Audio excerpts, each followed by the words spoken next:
likes to use their special talents to express themselves in different ways. If one of your talents is art, then this could be useful. Or even if you're just bored and want to find something to do, then you should try a new hobby. For example, origami. Hi, I'm Sophia, and today I'm going to be showing you how to make an origami masterpiece, a butterfly.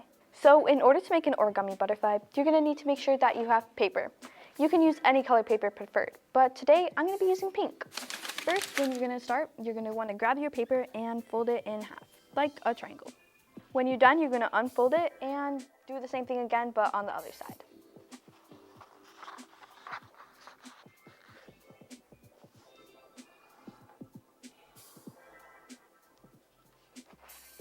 When you're done, you're going to fold it in half hamburger style.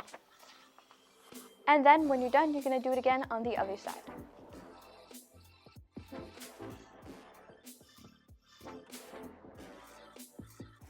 Now, once you're done with that, you're going to unfold your paper and make sure that it has all the lines. So it's going to be a plus and an X. Then you're going to start folding your paper into a pyramid kind of shape. You don't want it to look like a diamond, more like a pyramid, so make sure you fold it the correct way. Once you're done, you're going to make sure that the point is facing toward your body. Then you're going to start by taking those two corners at the top and folding them downward toward the point.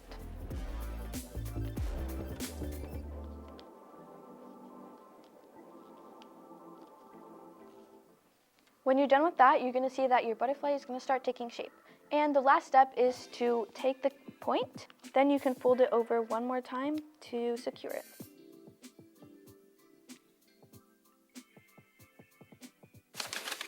It's that easy. I'm Sophia, reporting for Create TV.